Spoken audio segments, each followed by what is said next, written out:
Sa mundong puno ng alinlangan, mga bagay na lumilipas, naglalahot, nagdaraan. Ngunit may kahariang hindi matitinag, sa puso'y nag-aalag, tunay na liwanag. Kaya't magpasalamat sa Diyos na nakita sa kahariang handog na walang kaparan. May paggalang at sa Kanya'y sumasamba, mula sa puso'y mag-aalay ng papuri't pagsinta.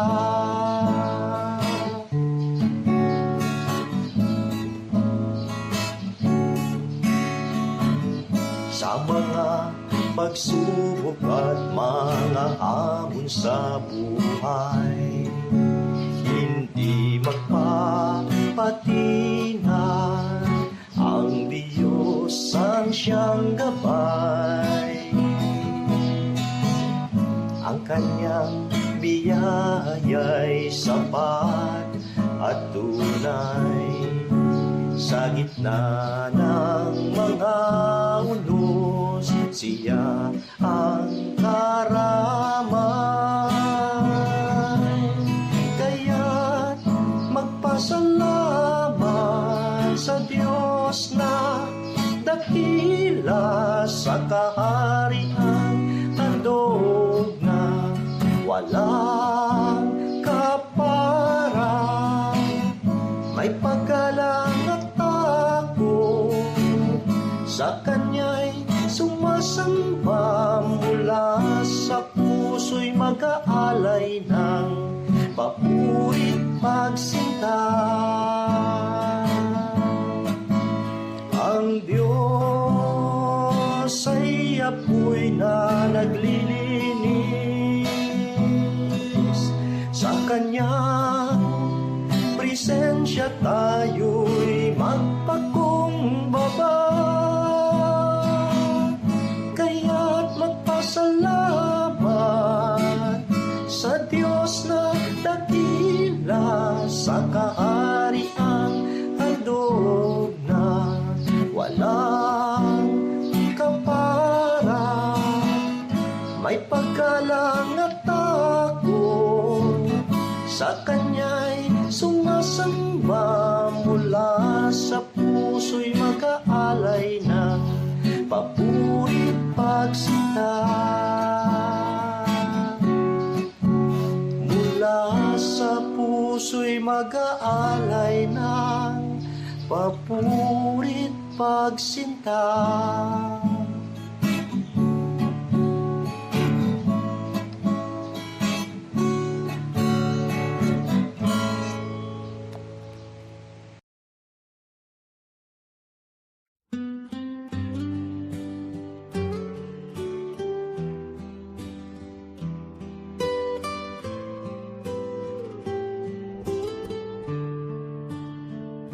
Open the Bible, hear God speak.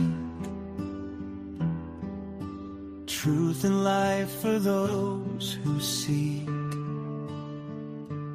Every word, a shining light, Mapagpalang umaga po sa bawat isa. guiding us both day and night. It is God's will. Tayo po muna ay dumulog sa Panginoon sa panalangin. Tayo po ay manalangin. Ama naming Diyos, kami po ay nagpapasalamat sa malaya naming napag-aaralan ang iyong mga salita. Salamat po sa umagang ito, sa panibagong buhay. At kalakasan na inyong pong pinagkaloob sa amin. Hingin po namin ang inyong banal na Espiritu ang siyang sa amin po'y magturo. Patawarin niyo po kami ang mga kamilihan meron sa aming mga puso. Itong mapapurihan at paluwalhati sa aming pagkulay-kulay ng inyong pagkakas. Kaya aming palangin in Jesus' name.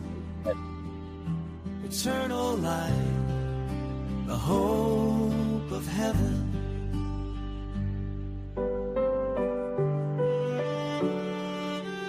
Amen. Magandang umaga po sa ating pong mga kapatid. Kasama na natin ngayong umaga, Salvador Conway Jr. diyan sa Iriga. Good morning. We are just pilgrims passing through. At maging kay Sister Nida, magandang umaga This po. world is not our final view. Maging God's kay Sister word our Virgie map, Adriano, His good morning. truth our guide. With Jesus At walking by our Sir side. Gloria Castillo at Brother Alison diyan po sa Bahia, Calamba. Magandang Scriptures umaga come po. and see. They lead us to Ganun din kay Sister Marcelita Soriano at kay Pastor Boy diyan po sa Pangil, Laguna. God's Good morning po. life eternal in the great Kay Deacon Carlito Ventura, good morning. Search the scriptures, read and see. They reveal Sama na rin natin si Pastor Edgar Alan Basco ito sa Mabitak. in His name. Nasa Mabitak, Laguna. Life is given, eternal life, Brother Leo the hope de los Reyes, magandang umaga. Kay Sister Reggie, good morning.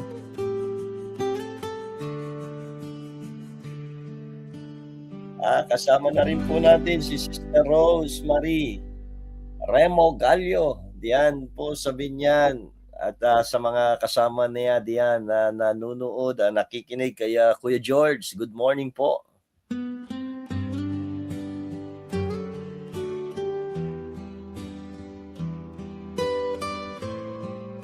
Dito na po tayo sa Psalms chapter 59.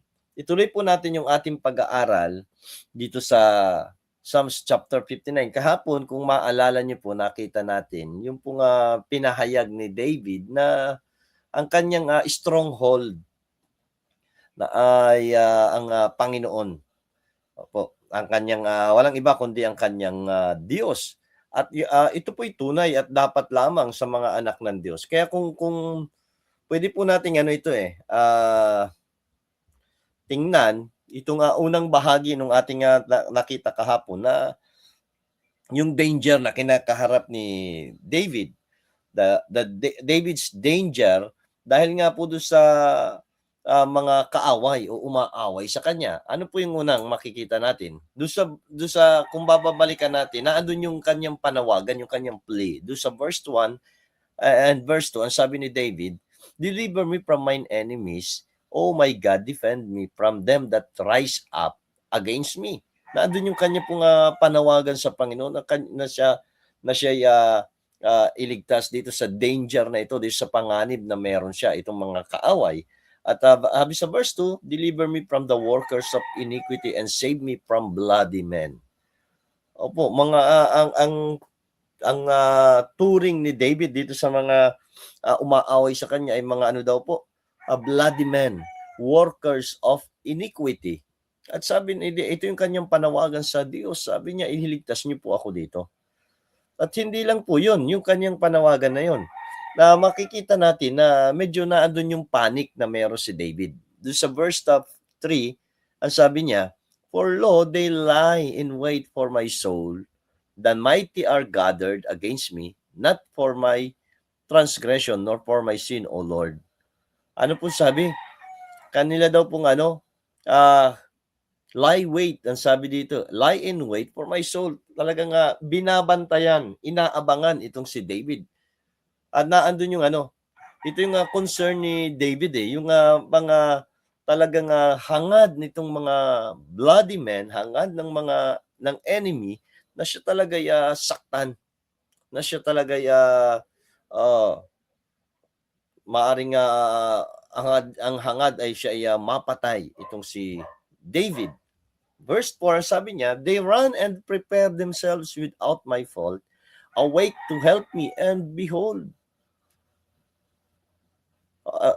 Kung kumbaga nga po ay talagang nandun yung paghahanda ng kaaway niya laban sa kanya.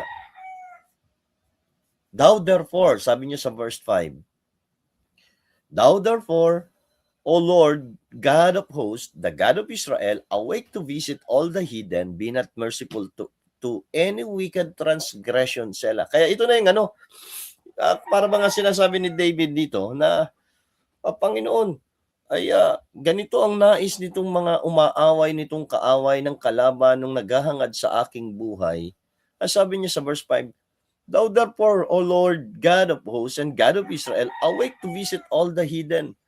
Bisitahin niyo po ito, gumising po kahit bisitahin niyo nga itong mga heathen. Awake to visit all the heathen, be not merciful to any wicked transgressors.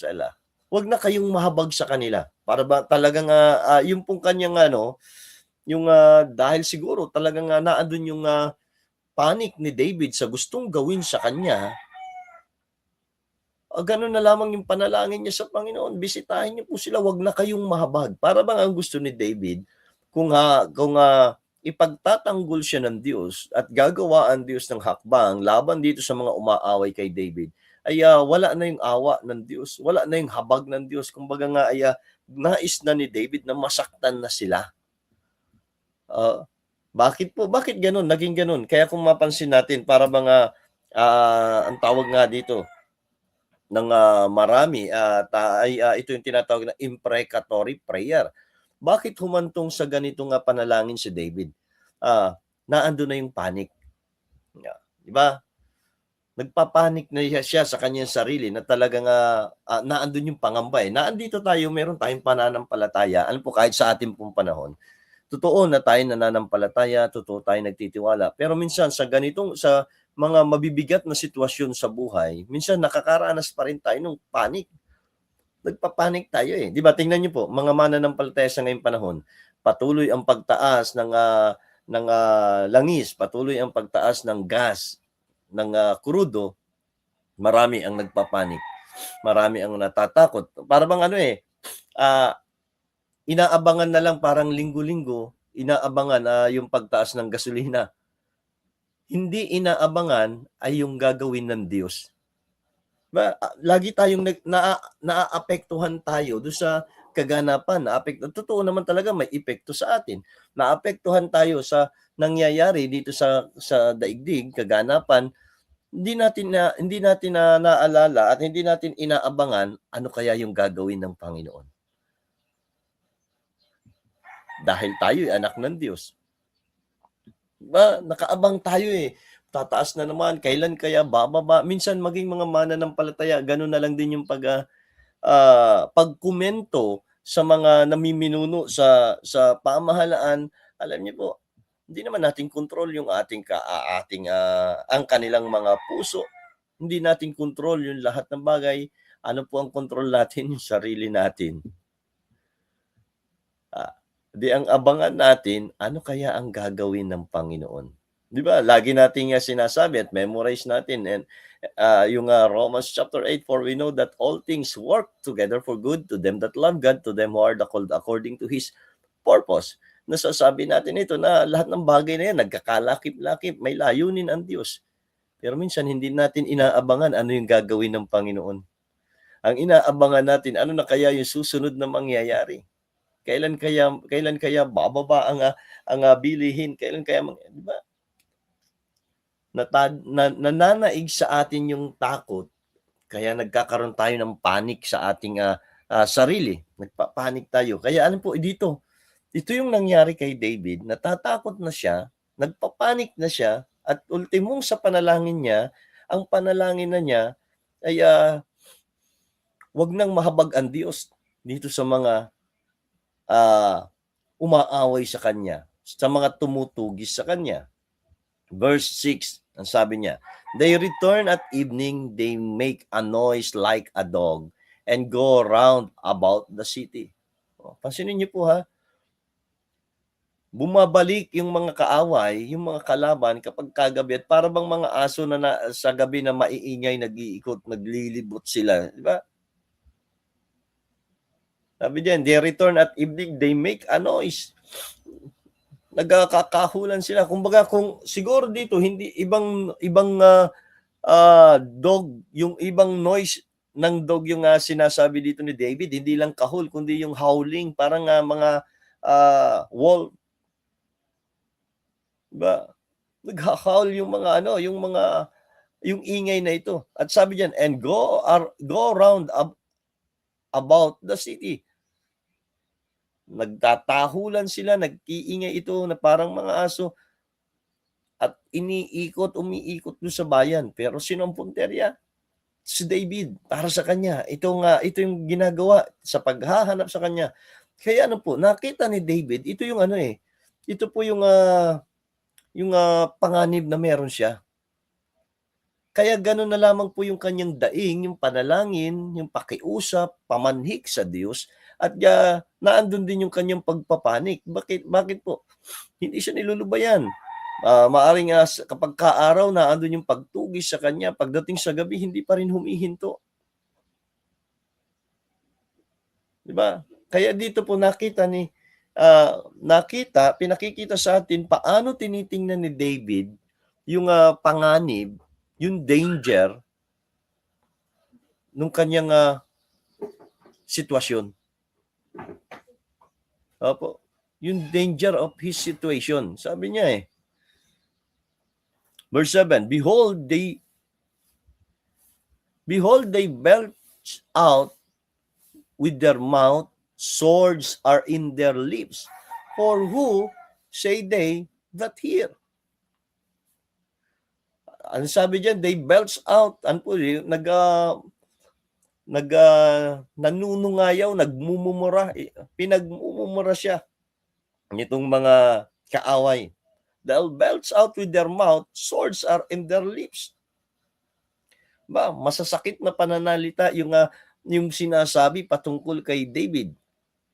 At sabi diyan, for who say they that hear? Diba? Alam po, minsan ganito, kapag may tao na talagang galit sa atin at kaaway ang turing sa iyo, minsan hindi lang talagang gusto niya na isaktan ka physically, maging yung verbally, di ba, doon yung pananalita nila. Minsan nga nauuna na yun nagsasalita na yan ng masasamang mga pananalita. Iba po yung yung tayo ay nasaktan sa pakikinig ng pangangaral ng salita ng Diyos. Yung salita ng Diyos, ang sabi ng Bible, matalim na kagaya ng isang tabak na may kabila ang talim. Masakit talaga ang salita ng Diyos kapag ito po ay ating napapakinggan. Bakit po? Itinutuwid tayo. Meron tayong sugat na ginagamot, kaya nasasaktan tayo. Pero mainam naman yung sakit na yon para sa ikagagaling natin. Pero yung salita ng kaaway, alam niyo po, ito'y masakit at hindi nakakapagbigay ng kagalingan. Ano po ibinudulot nito? Nagbibigay din ng takot, nagbibigay ng panganib, nagbibigay ng panic do sa taong nakapakinig. Minsan, ang naidudulot ng masakit na pananalita ng kaaway ay nagbibigay ng maling desisyon na dun sa taong nakapakinig. Kaya kung tayo ay ang nakapakinig bilang anak ng Diyos, kung tayo ang ginawa ng ganung bagay, alam natin kung ano yung dapat nating gagawin. Hindi natin kailangang magsalita rin ng pangit laban sa kanila. Ang gagawin lang natin, ilapit lang sa Panginoon. Diba? Hintayin natin, hilingin natin na ang Diyos ang siyang gumawa. Hintayin natin yung pagkilos ng Panginoon.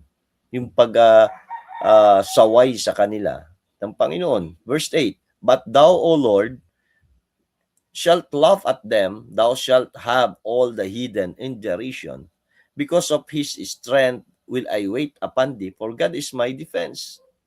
Diba?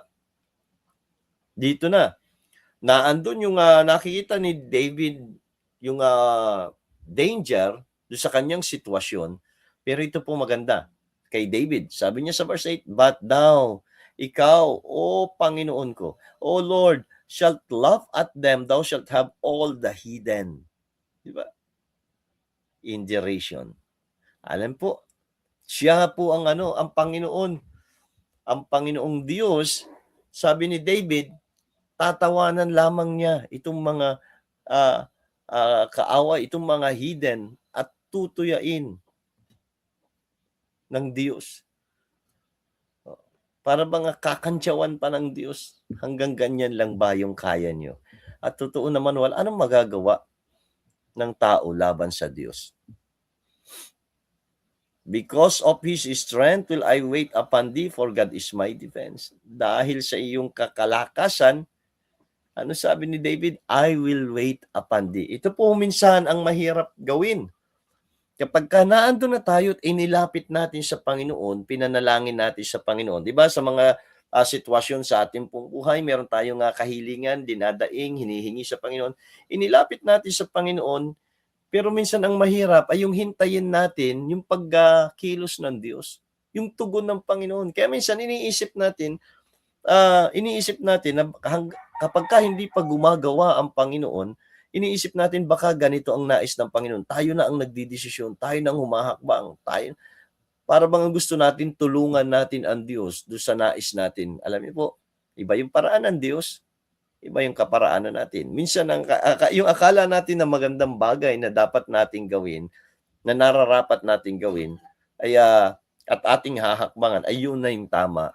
Minsan, iba yung kaparaanan ng Diyos. Iba ang gagawin ng Diyos. Minsan ay salungat doon sa ating nakikita. Salungat sa ating naisip. At kung mangyari yon, kapag gano'n, alam niyo po, pinapaalaala lang sa atin ng Panginoon na iba ang kanyang kaisipan, iba ang kanyang kaparaanan kaysa sa atin. Di ba? Sinabi niya sa book of Isaiah, my ways are not your ways. Di ba? Sabi ng Panginoon, iba yung kaparaanan ng Diyos. Kaya magugulat tayo. Kaya ano pong gagawin lang natin? Kagaya ni David, sabi niya, because of His strength will I wait upon thee, for God is my defense. Di ba? Maghihintay ako sa inyo dahil kayo ang magtatanggol sa akin. Kayo ang aking matatag na tanggulan. Sino po tinutukoy ni David? Ang Diyos. Ganun din sa atin. Maring iniisip natin isang labanan itong pagtaas ng bilihin, pagtaas ng produktong petrolyo. Ipanalangin natin sa Panginoon. Hintayin natin ang pagkilos ng Diyos. Verse 10. The God of my mercy shall prevent me. God shall let me see my desire upon mine enemies. Ano po, ito na yon, maganda. Kung doon sa bahaging yun na ating nakita kanina, ito po yung danger, David's danger. Itong bahaging ito mula sa verse 10 hanggang 17, ito na yung David's deliverance, yung kaligtasan na binigay ng Diyos kay David, kung paano siya tinulungan ng Diyos, kung paano ang Diyos ay kumilos, gumalaw para kay David, para siya ay maligtas. Ang sabi niya sa verse 10, the God of my mercy shall prevent me, God shall let me see my desire upon mine enemies. Diba? Ang Diyos, ang kaniyang Diyos na punong-puno ng habag, ng kagandahang loob, siya po yung sumalubong kay David. Diba? At nakita po dito, yung protection ng Diyos. Doon mula sa verse 10 hanggang verse 15, pinakita yung protection ng Diyos. Ang sabi niya, dito, God of my mercy shall prevent me, God shall let me see my desire. Ipinakita ng Diyos sa kanya, kay David, yung kanyang nasa laban doon sa kanyang mga kaaway. God shall let me see my desire upon mine enemies. Nagkaroon po ng ng confidence si David na manatili, magpatuloy, gumawa at manampalataya sa kakayanan ng Diyos. Kaya ito nga po sabi ko kanina kung inilapit natin sa Panginoon, ipinanalangin natin sa Panginoon, dapat mawala na yung wala na yung, yung pangamba sa ating puso at hintayin na lang natin na gumawa ang Diyos. Minsan tayo nagpapanik pa rin, eh. Hindi na dapat. Naandun yung protection ng Diyos. Ba? At sabi nga dito ni David, pinakita, God shall let me see my desire upon mine enemies. Nagkaroon siya ng confidence dito sa bahaging ito. Verse 11, slay them not, lest my people forget, scatter them by thy power, and bring them down, O Lord, our shield. For the sin of their mouth and the words of their lips, let them even be taken in their pride, and for cursing and lying which they speak. Alam niyo po ito? Ito na yung kung doon sa verse 10, nandun yung confidence ni David dito, yung conviction na niya, eh. Ano na yung gusto ni David dito sa mga umaway sa kanya? Nais ni David na ma-recognize, makita nitong mga taong ito na yung judgment ng Panginoon laban sa kanila. Nais din niya na makita ng mga kasama niya yung paghatol ng Diyos doon sa mga umaaway sa kanila. Sabi niya, slay them not, lest my people forget. Di ba? Sabi ni David, wag niyo po silang patayin, baka makalimutan ng aking bayan, ng mga tao, ng mga kasama ko. Hindi nila makita. Nais ni David na ipakita yung pagkilos ng Diyos. Scatter them by thy power and bring them down, O Lord, our shield. For the sin of their mouth and the words of their lips, let them even be taken in their pride, and for cursing and lying which they speak. Ba, sabi itong ang nais ni David, makita ng kanyang mga kasama, ng kanyang tao, ng kanyang bayan, yung paghatol ng Diyos. Para po para maging sila, hindi lang si David, ay magtiwala sa Diyos. Magtiwala sa Diyos. Verse 13, consume them in wrath, consume them that they may not be, and let them know that God ruleth in Jacob unto the ends of the earth, Selah. Ito po kasi yung mga nagpe-persecute kay David. Nais ni David na yung itong mga persecutor na ito, makita rin nila yung justice ng Panginoon. Hindi lang yung makita ng kanyang mga kasama yung judgment ng Diyos sa mga umaaway sa kanila, mga kalaban, kundi nais din ni David na ma-recognize maging ng mga kaaway yung justice ng Diyos, God's justice. Ang sabi niya, consume them not in wrath, consume them that they may not be, and let them know, di ba? Let them know that God ruleth in Jacob unto the ends of the earth. Kaya kung sa ating mga anak ng Diyos, kung sa iyo na mananampalataya, mayroong mga ganitong klase ng tao na umaaway, gumagawa ng masama laban sa iyo, ipagkatiwala lang natin sa Panginoon at hanggang sa ipakita ng Diyos sa kanila yung kanya pong yung kanyang paggawa, yung kanyang paghatol. Verse 14, and at evening let them return and let them make a noise like a dog and go round about the city. Parang kagaya kanina, diba? Babalik sila at mag-iingay silang parang mga aso, magpaikot. Pero iba na yung kanilang ingay nito.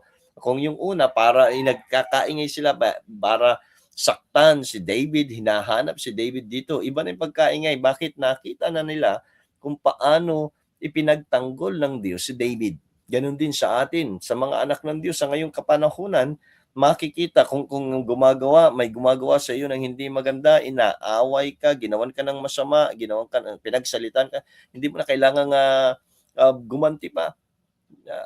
Alam niyo na, ang kailangan mo lamang kagaya ng ginawa ni David, inilapit niya sa Panginoon. Pinanalangin niya sa Diyos. At pagka ang Diyos ay sinaway na sila, alam po, babalik sila, iba na yung kanilang salita. Magkakaingay sila dahil nakita nila kung paano ang Diyos gumawa. Let them wander up and down for meat and grudge if they be not satisfied. Ano po, ito na yung maganda. Doon sa verse 16 and 17, pagkatapos na iniligtas na ng Diyos si David, yung deliverance, God's deliverance for David, ano na yung ginawa ni David? Sabi niya sa verse 16 and verse 17, But I will sing of thy power, yea, I will sing aloud of thy mercy in the morning, for thou hast been my defense and refuge in the day of my trouble. Unto thee, O my God, will I sing, for God is my defense and God of my mercy. Ano pong ginawa ni David pagkatapos na naranasan niya, nakita niya yung pagliligtas ng Diyos sa kanya, yung protection ng Diyos sa kanya, anong ginawa niya? Siya po ay nagpuri sa Diyos. Kaya nga po ito lagi nababanggit ko, kahit noon pa, kapag ka ang tao tunay at ganap yung pananampalataya, totoong naligtas, hindi yan mapipigilan na sumamba. Hindi yan mapipigilan sumamba. Kahit maaaring sa simula na doon na pinapaalalahanan natin sila na at iniimbitahan na, may pananambahan sa Sunday ha, di ba? Gano'n, nire-remind natin sila. Pero kapag katotoo sa kanilang puso yung kaligtasan na naranasan nila, hindi mo na yun mapipigilan. Kahit hindi mo yan sabihan, kusa yan. Naandun yung kanyang hangarin na sumamba. Naandun yung hangarin. Hindi rin yan alintana, yung layo. Bakit? Sasamba siya sa Diyos. Naranasan niya kung paano siya iniligtas. Yun pong pagsambanan niyang yun ay bilang pasasalamat sa ginawa sa kanya ng Diyos. At ito yung ginawa ni David. Nung nakita niya kung paano siya iniligtas ng Diyos, paano siya tinulungan ng Diyos, ang sabi niya, I will sing of thy power. Yeah, I will sing aloud of thy mercy in the morning. Araw-araw, tuwing umaga na doon yung kanyang pagsamba. Diba? Araw-araw, umaga, inuuna niya na papurihan ang Diyos. Maaga pa lamang inaawitan na niya ang Diyos ng awit na papuri. For thou hast been my defense and refuge in the day of my trouble. Sino daw pong naging tanggulan niya, kanlungan niya? Ang Diyos. Sa panahon ng mga panganib, kabagabagan sa buhay ni David, wala siyang ibang nilapitan kundi ang Diyos. Sabi niya sa verse 17, Unto thee, O my strength, will I sing. Sabi niya, ikaw ang aking kalakasan. For God is my defense and the God of my mercy. Kaya kung maalala natin yung sinabi ni Apostle Paul sa mga taga-Pilipos, sabi niya, I can do all things through Christ which strengtheneth me. Ito rin, nakita rin ni David na ang kanyang kalakasan, ang Diyos. Ang Diyos ang kanyang kalakasan. Kaya sa atin po, na mga anak ng Diyos sa ngayong kapanahunan, iba-iba yung labanan. Hindi man kagaya ng gerang nangyayari ngayon sa Middle East ang labanan na meron tayo. Hindi man ganong labanan. Pero may mga labanan tayo sa atin pong buhay. May mga labanan tayo physically, spiritually, mentally, diba? Materially, financially, may mga laban tayo. At iba-iba yung bigat nung labanan na meron ang bawat isa. Pero dito po sa bahaging ito, pinapaalala lang sa atin na meron tayong Diyos na ating malalapitan, magiging tanggulan at magtatanggol sa atin at magbibigay sa atin ng kalakasan at magbibigay sa atin ng kaligtasan at katagumpayan sa bawat labanan na meron tayo sa atin pong buhay. Tayo po'y manalangin, Panginoon, nagpapasalamat kami sa buhay ni David na pinakita niyo sa amin kung paano siya ay mas nagtiwala sa inyo at nakita niya at naranasan niya, nakamtan niya yung katagumpayan sa labanan na meron siya. Patawad po kung kami ay minsan ay nagkukulang, minsan ay nakakalimot, minsan ay hindi nagtitiwala sa inyo pong kalakasan at kapangyarihan. Tulungan niyo po kami na sa bawat labanan sa aming buhay, ito po'y aming mapagtagumpayan gamit ang inyo pong biyaya. At makita namin na hindi dahil sa aming sariling lakas, kundi dahil sa inyo pong kalakasan na pinagkakaloob sa amin kung kaya't kami nagiging matagumpay. Patawad sa amin pong mga karumihan. Dalangin ko po ang inyong mga anak, patuloy na ingatan, pagpalain, paunlarin ang buhay pananampalataya at sa aming paglago sa aming espiritual na buhay ay kami maging kagamit-gamit at maging kasangkapan nyo para sa pagpapalaganap pa ng Ebanghelyo. Hinihiling ko rin po, Panginoon, ang inyo pong probisyon sa bawat isa at sa mga may karamdaman ay kagalingan po, Panginoon. Lalapit ko rin ang inyo pong mga lingkod, ang mga kapastoran na inyo pong ginagamit, tinawag sa inyo pong ubasan, pagpalain niyo po ang kanilang mga buhay, ang kanilang sangbahayan, at ang mga ministeryong pinagkatiwala niyo sa kanila ay paunlarin, Panginoon. Dalangin ko rin po ang inyo pong pangunguna sa amin sa buong maghapong ito. Kami po inyong pangunahan, samahan, gabayan sa anumang aming gagawin. Kayo po nawa ang siyang mapapurihan. Maraming salamat po. Ang lahat ng ito ay aming samot dalangin sa pangalan ng Panginoong Hesus. Amen. Amen. Magandang umaga po sa bawat isa. Maraming salamat po sa ating pong mga nakasama. Umaga, Sister Gemma Gliponeo, diyan po sa Naga City. Salamat po. Ganun kay Sister Zenny Serna at Brother Florante. Magandang umaga po sa inyo. Maraming salamat po kay Hilda Fruto. Good morning. At ganun din kay Mamu. Magandang umaga po. Kay Jay Correos diyan sa Pian. Good morning. Kay Marian Kanya diyan po sa New Zealand. Magandang umaga sa iyo diyan. Kumusta? At kay Sister Rose Erandio, good morning. Kay Camille Rosario, good morning.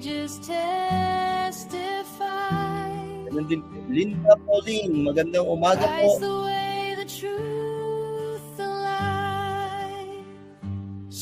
At sa iba po natin mga nakasama ngayong umaga, maraming salamat po. At bukas ay panibagong kapitulo ng ating dito sa awit at pagbubulayan. Maraming salamat po at pagpalain tayo ng ating eternal life, the hope of heaven.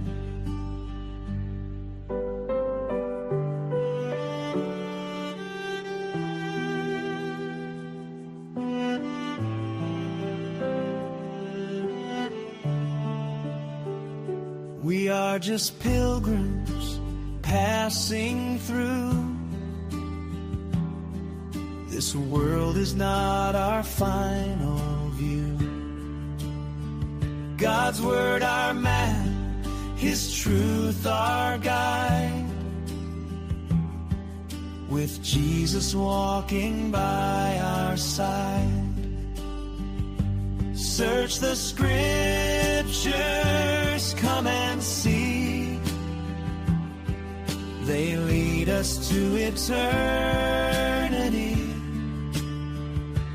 Through the Son, God's perfect plan. Life eternal in the great I am. Search the scriptures, read and see. They reveal Christ faithfully.